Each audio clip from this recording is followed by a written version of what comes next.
Welcome back to the Airman Harris Show. Finally been able to get on here. Been a little busy, but I'm here. It's been humid lately, but the sun has come out. As y'all can see, blue skies. I think it's gonna be warm everywhere. They said a heat wave coming through off what they said the bottom 48 states, whatever that means. Has been real humid, but I'm sure it's warm everywhere everybody at for the next few days, and then I think the rain's coming back actually, but next couple days, enjoy the heat. Weird thing I've been noticing on a lot of billboards lately, there's supposed to be a pill that prevents HIV.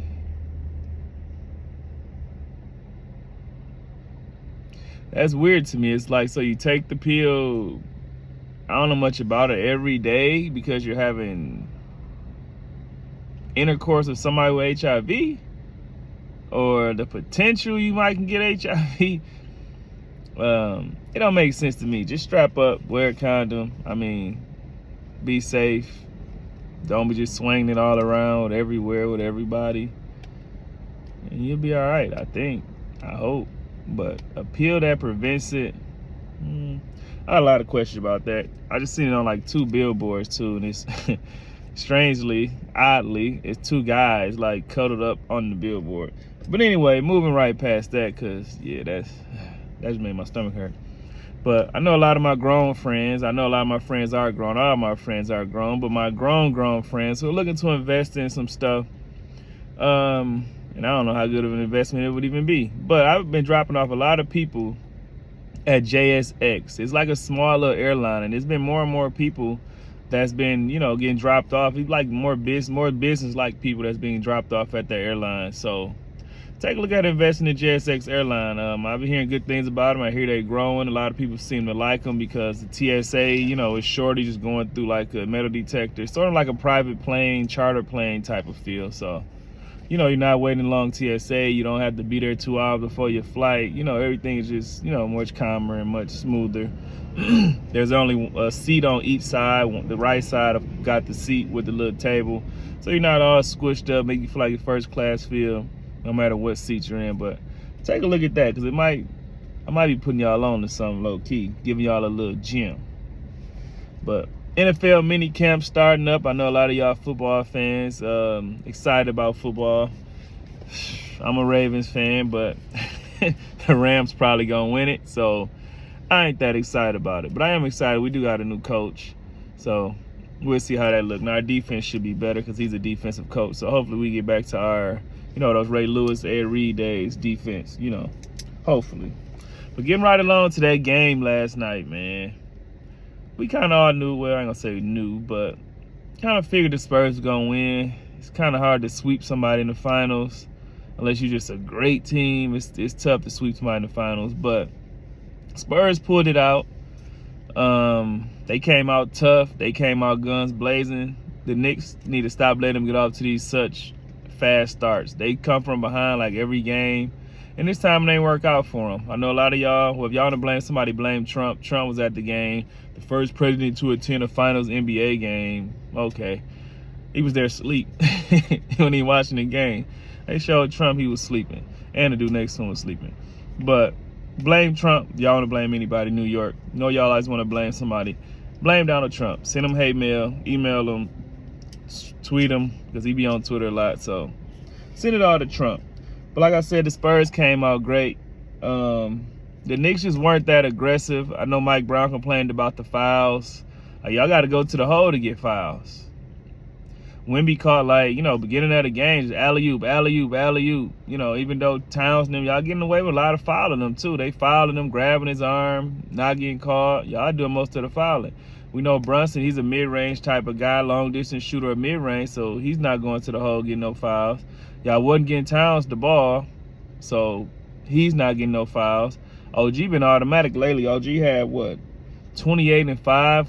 Everything OG threw up, he was hitting with. They ain't going to the rim like that to get those free throws, so don't blame it on the refs. Don't blame it on the free throw disparity.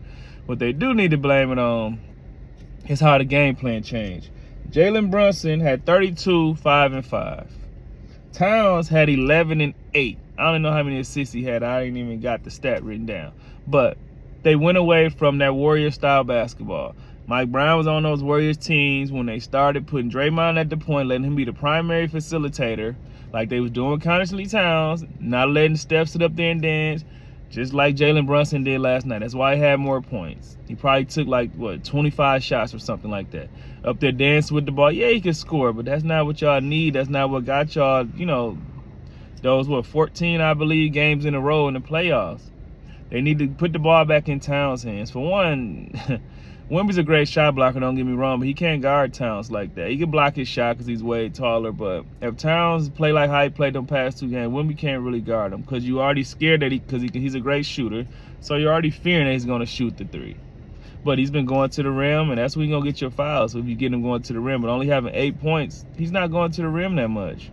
One, he wasn't getting the touches like that. They need to put the ball back in his hands how they do Draymond, in the mid-post, high post, wherever you want to put him, and let Brunson and all those guys work off of him.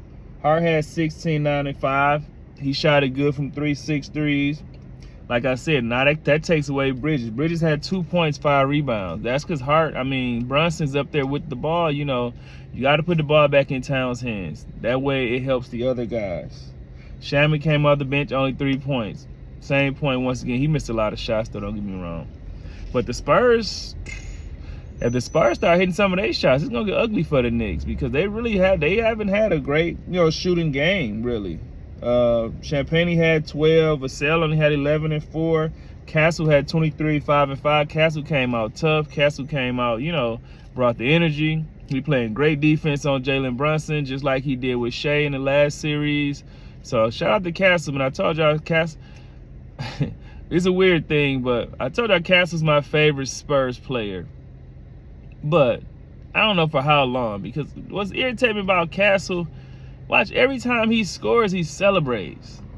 Every time he gets to the rim, he, flexing, doing a little flex. Like, bro, act like you scored before. Like, I don't like players that, like it's their first basket they ever scored.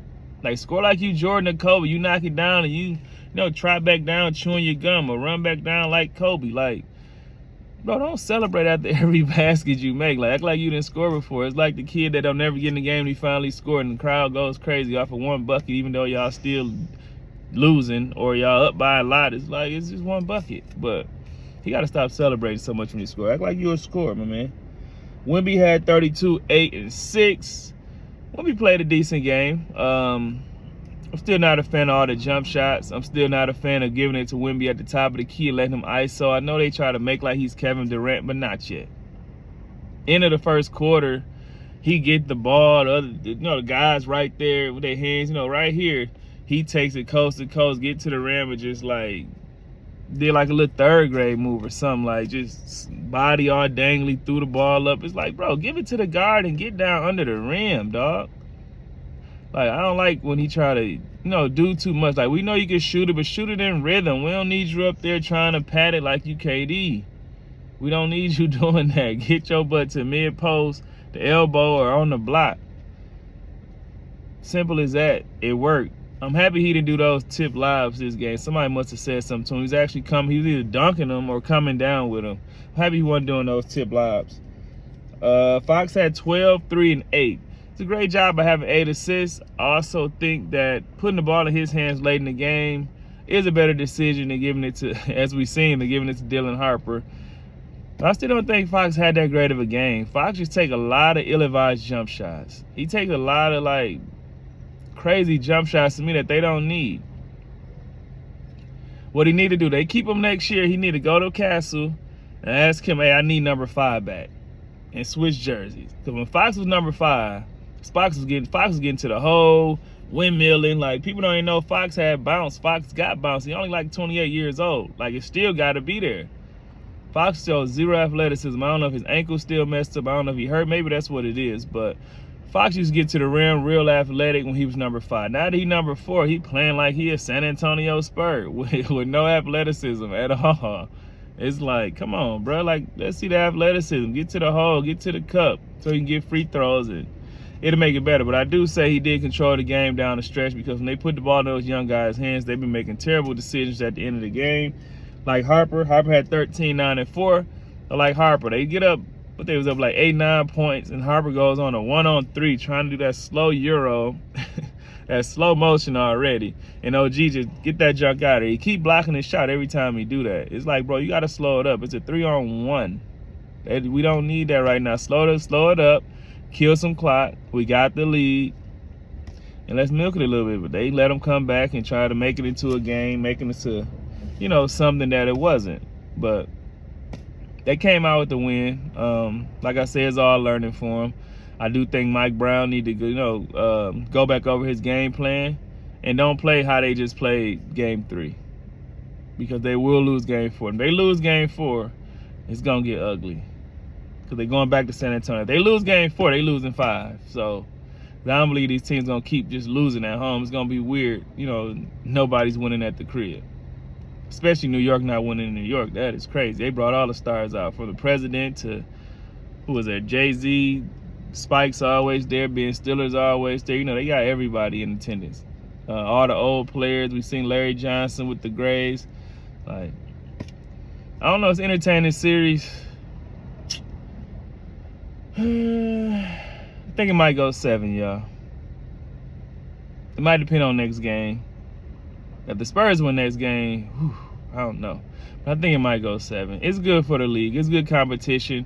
The refs letting them play. This is the kind of basketball that we enjoy. There's no players in this game that's, you know, doing the flopping, trying to get fouls, all that kind of stuff. So it's been good basketball, but we'll see game 4. Let me know who y'all got. I'm out.